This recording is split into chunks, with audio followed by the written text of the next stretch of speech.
avec notre camarade Vincent Herouet. On va écouter Donald Trump, qui aura donc, comme le pape, il parle dans les avions. Hein, c'est une manière de communiquer qui est assez efficace d'ailleurs. Non mais oui, mais le pape a l'habitude de sublimer. Dans le cas de Donald Trump, quand il prend de l'altitude, il dit à peu près n'importe quoi. Donc il faut éviter. Mais paraît-il que quand on est dans les airs, on dit parfois n'importe quoi. C'est un syndrome très connu. Il y a de grands mystiques, effectivement, qui laissent un peu des... Bon, alors, on va l'écouter à 3 reprises. La première, c'est lorsqu'il parle de négociation avec l'Iran. Mais c'est une antienne. Tous les jours, il nous dit que ça négocie avec l'Iran. Donc, vous êtes là pour décrypter et décoder Monsieur Herouet. Donc, nous sommes suspendus à vos lèvres. Donald Trump. Mission impossible. Nous avons donc eu aujourd'hui de très bonnes négociations avec l'Iran et nous avons obtenu beaucoup de choses qu'ils auraient dû nous donner depuis longtemps. Nous verrons comment cela se passe, mais les choses se présentent très bien. Tout avance très bien. Ils ont détruit de nombreuses cibles supplémentaires aujourd'hui, la marine a disparu, l'armée de l'air a disparu, nous le savons, mais nous avons détruit de très nombreuses cibles aujourd'hui. Ce fut une journée importante et nous négocions avec eux directement et indirectement. Et c'est en boucle, hein. Il a dit ça globalement, tous les jours. Et aujourd'hui, il dira la même chose. Non, alors, ce qui est en boucle, qui a fait vraiment le tour du monde, c'est un dessin humoristique qui est paru dans la presse américaine où on voit Donald Trump sur le lit, allongé sur le divan de son psychanalyste, et le psychanalyste qui lui dit « Mais ces Iraniens avec lesquels vous discutez, est-ce qu'ils sont maintenant dans la pièce ?» Vous voyez, ça c'est le dessin qui a vraiment eu un succès partout. Personne ne peut dire qu'il y a eu une négociation directe entre Américains et Iraniens. On ne sait même pas qui, côté iranien, discuterait, ni qui, côté américain. Donc il bluffe. En échanger, puisque il bluffe. Oui, évidemment. Les Iraniens, a priori, je l'ai dit, on ne sait jamais. Bon, d'accord, il bluffe. Bon, il y a des négociations qui sont... Donc il n'y en a pas. Voilà, d'accord, pas direct. Court, synthétique. Les bateaux et les pétroliers. Décoder ce qu'il dit là, l'Iran aurait offert un cadeau avec des bateaux, des pétroliers qui peuvent passer dans le détroit d'Ormuz. Écoutez.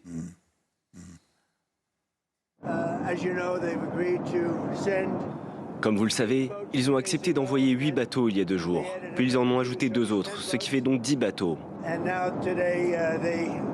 Et aujourd'hui, ils nous ont offert dans un signe de respect, je ne sais pas, je ne saurais pas le définir exactement, mais ils nous ont offert, je pense en signe de respect, 20 pétroliers, de très gros pétroliers, qui traverseront le détroit d'Ormuz, et cela commencera dès demain matin. Bon, il y a bien quelqu'un qui décide quand même, qui négocie. Non, mais moi, je ne sais pas si c'est vrai ou c'est faux. Ce que je sais, c'est qu'il y a 3000 bateaux qui sont coincés dans les détroits d'Ormuz. 3000, pas 20, 3000. Et que par ailleurs, il y a 20% du trafic qui se fait. Le détroit n'est pas fermé. Les Iraniens laissent passer un certain nombre de bateaux, notamment ceux qui vont vers la Chine et vers l'Inde, et certains en les taxant. La vraie nouvelle ce week-end, c'est pas ça. La vraie nouvelle ce week-end, il y en a 2. C'est l'escalade avec la menace que brandissent maintenant les Houthis sur le trafic en mer Rouge. Les Houthis sont sortis de leur hibernation, et ils ont bombardé Eilat, c'est pas arrivé à destination. Qui sont les Houthis? Parce que ceux qui les Houthis, ce sont des rebelles chiites, c'est une armée de chiites qui a pris la moitié du Yémen, c'est une véritable armée, qui se sont fait matraquer l'an dernier par les Américains, donc on les entendait plus, et maintenant... Mais pourquoi? Alors pourquoi ils ont pris... Pourquoi ils interviennent dans le conflit? Parce qu'ils sont instrumentalisés, j'imagine, par les Iraniens. Vous dites leur mentor est iranien. Ce sont comme le Hezbollah au Liban. Ce sont les alliés, ou comme les milices irakiennes, ce sont des alliés de Téhéran. Et ils se sont réveillés hier, et ils tiennent sous leur fenêtre, il y a le trafic de la mer Rouge, ils peuvent bloquer donc Suez. Et alors là, s'il n'y a plus de trafic en mer Rouge, plus de trafic à Hormuz, là, vraiment, on est pris à la jugulaire. C'est terrible. Ça, c'est intéressant ce que vous dites. Alors, je voulais simplement dire que la devise des Houthis, c'est mort aux Juifs, mort à Israël. Oui, et mort aux Américains. Richard Millet. Les Américains aussi. Oui, ils sont totalement obsédés par ça. Bon, écoutez, ça, c'est très, très intéressant. Bah oui, c'est très intéressant. Troisième chose, alors il annonce la deuxième menace. Pardonnez-moi, la deuxième menace, je sais qu'il y en avait 2, mais ils ont tapé sur Eilat, ils n'ont pas réussi à atteindre Eilat. Et il y a eu aussi un attentat, ou une espèce de début d'ébauche d'attentat, qui est une menace à Paris, avec cette espèce de gros cocktail Molotov déposé devant la Banque of America. Ça, c'est la menace du terrorisme. Il n'y a pas besoin d'aller au bout pour que la menace, tout d'un coup, existe, qu'elle soit virtuelle. C'est un avertissement terroriste et un avertissement avec les Houthis. Trump, qui annonce Cuba, visiblement, sur le calendrier, c'est la prochaine étape. Oui. Oui, Cuba sera le prochain. Cuba est dans un état déplorable. C'est un pays décadent. Ce sera le prochain. Nous y arriverons. Nous serons là. Nous serons là pour nos merveilleux cubano-américains qui ont été boutés dehors, qui dans de nombreux cas ont été torturés et mutilés. Donc oui, Cuba sera le prochain. Cuba est fini. Ils ont un mauvais régime et ils ont de mauvais leaders qui sont corrompus. Bon, écoutez, on verra. Mais 65 ans que ça dure, voilà. Une guerre après l'autre. Hein. Bon, Cuba. Alors, je voulais, voilà pour ce qu'on pouvait dire sur l'Iran ce matin, et je voulais, vous avez sans doute vu en visite à Paris, le vice-président du Salvador, Félix Ulloa, estime que Bruno Retailleau a raison d'évoquer un risque de mexicanisation et détaille la stratégie par laquelle le président de ce petit pays d'Amérique centrale est parvenu à vaincre les gangs. Félix Ulloa, vice-président du Salvador, et comme vous le savez, le Salvador est dirigé par Nayib Bukele. Je ne sais pas si vous avez eu l'occasion de le rencontrer, monsieur Ulloa, hein, mais franchement, s'il pouvait venir sur ce plateau, moi, ça m'intéresserait de connaître comment il a fait. Vous voyez, la recette. La recette, exactement. Bon. Et c'est vrai que ces images du Salvador m'impressionnent toujours, les images des prisons, etc. Et je voulais vous montrer un petit tweet. Vous l'avez vu, le petit tweet, la petite séquence que M. Bukele a mis sur les réseaux sociaux? Vous n'avez pas vu ça? Ah, c'est absolument formidable. Non. Alors, vous allez voir, c'est pas de l'intelligence artificielle, hein, je précise. C'est avant-après. C'est-à-dire que depuis quand le président Salvador est arrivé au pouvoir en 2019, ce pays comptait 6 millions d'habitants, figurait dans le peloton de tête mondiale en termes de taux d'homicide, plus de 38 pour 100 000 habitants. Il y avait 2000 morts par an. En 2024, lors de sa réélection, ce taux est descendu à moins de 2 pour 100 000. Moins de 2 pour 100 000. Il y eut seulement 114 victimes cette année-là. Il y en avait donc des milliers avant. Alors, voyez cette petite séquence du président Bukele, et c'est intéressant, c'est intéressant.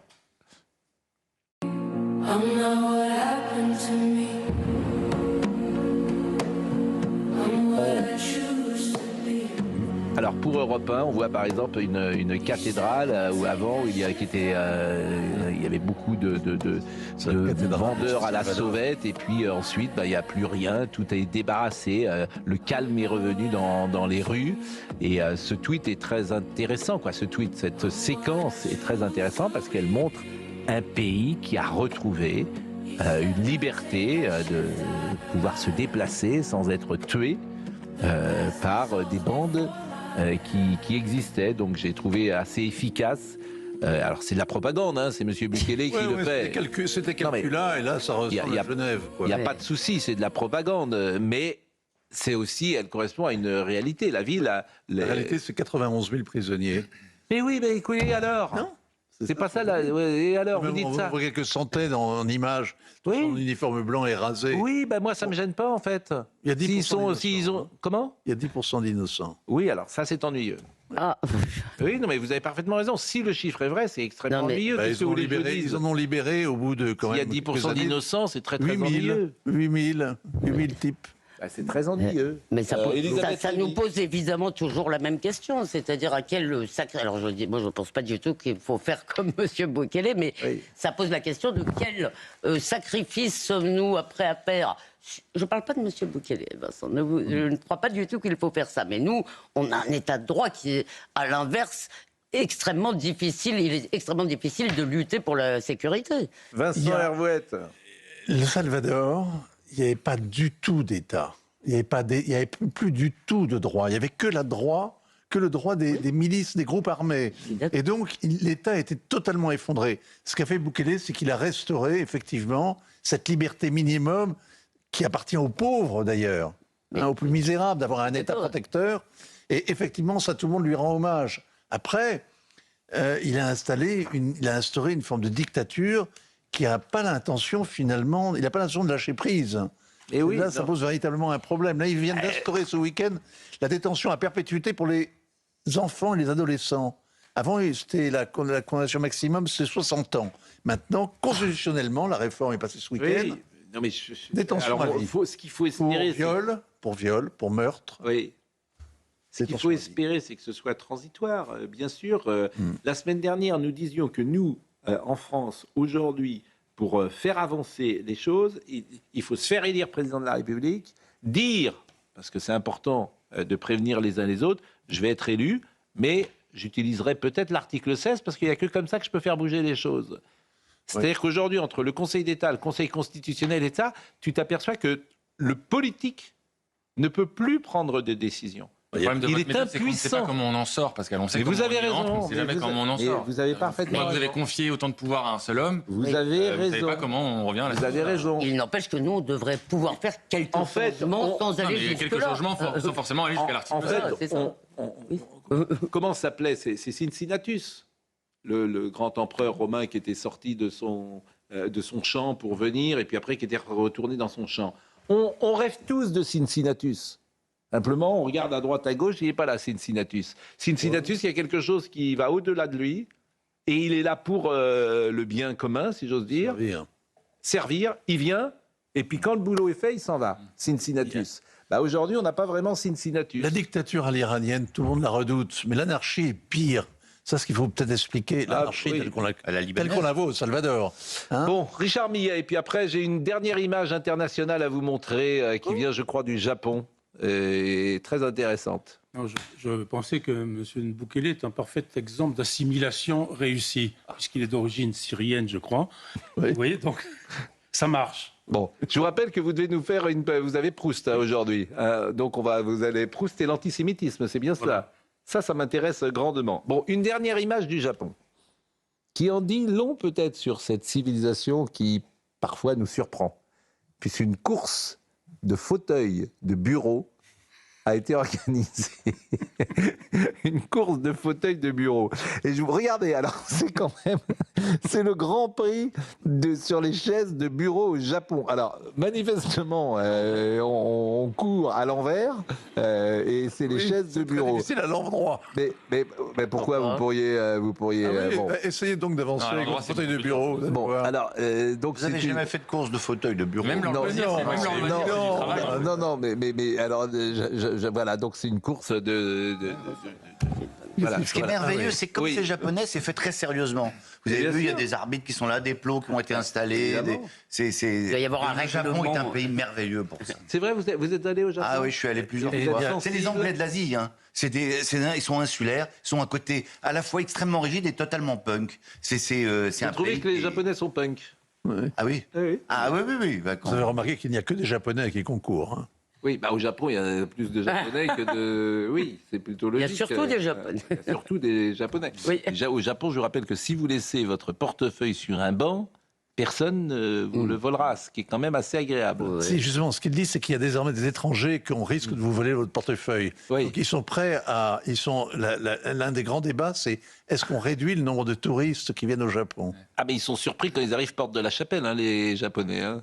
Ils sont... Bah, il y a même un syndrome, vous Oui, savez. ils Des- sont des, deviennent des plus, Japonais qui tombent en catalepsie, qui tombent en dépression compte tenu de ce qu'ils voient en France, quoi. Parce ils ont idéalisé la France. Oui. Quand ils voient la réalité, Et, ils sont et très eux, mal. ils Bon. veulent des robots à la place des immigrés. Bon, puisque nous étions sur l'antisémitisme et sur Israël, effectivement. Alors, Richard Millet, bon, les gens ont appris à vous connaître, bien évidemment. Aujourd'hui, vous êtes un écrivain qui a été mis de côté dans la sphère médiatique, mais qui est chez nous et pour le plus grand plaisir, parce que votre intelligence et puis l'esprit que vous avez est un esprit, je dirais, qui n'est pas commun. Donc vous nous proposez souvent un pas de côté sur l'actualité, c'est ça qui est intéressant.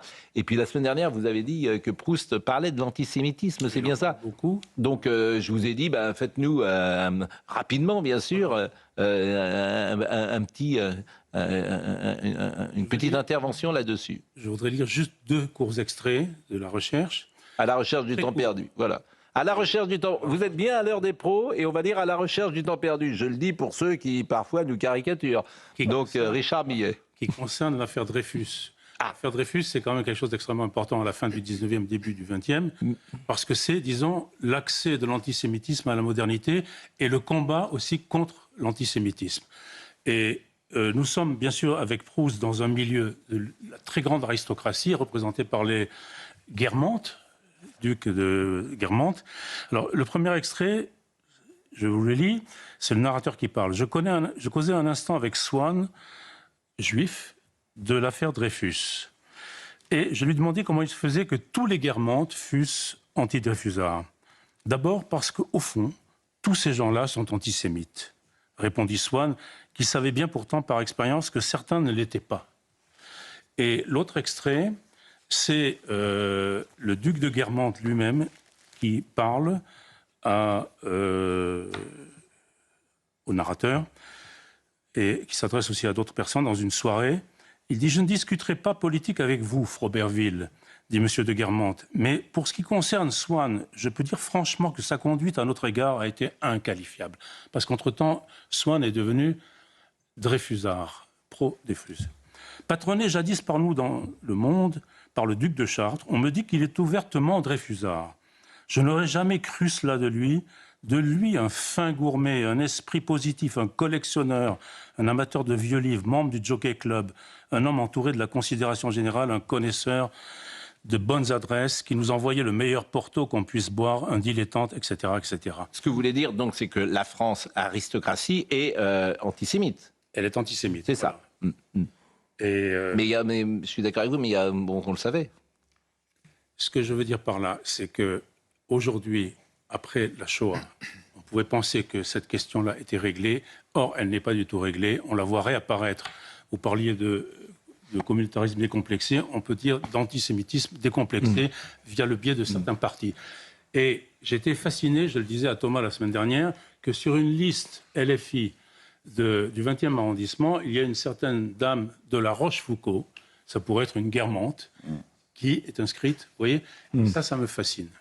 Bon, c'est vrai que, et on renvoie forcément à cette période, 1894, et c'est la cour d'appel de Rennes qui avait innocenté Dreyfus, c'est la cour de cassation qui avait innocenté Dreyfus, ce qui est assez rare d'ailleurs, je crois que c'est une des rares fois dans l'histoire judiciaire où on renvoie généralement, et là la cour de cassation avait jugé qu'il était innocent. À la suite d'un combat qui a divisé pendant des années la France entière. Oui. Et Zola était monté au créneau, vous Bien sûr, bien sûr. Et il y a un excellent... Alors, il y a évidemment le J'accuse de Roman Polanski, et il y a aussi un Stelio Lorenzi avec Jean Topard dans le rôle de Zola, et Laborie était joué par cet acteur de la comédie française, François Chaumette.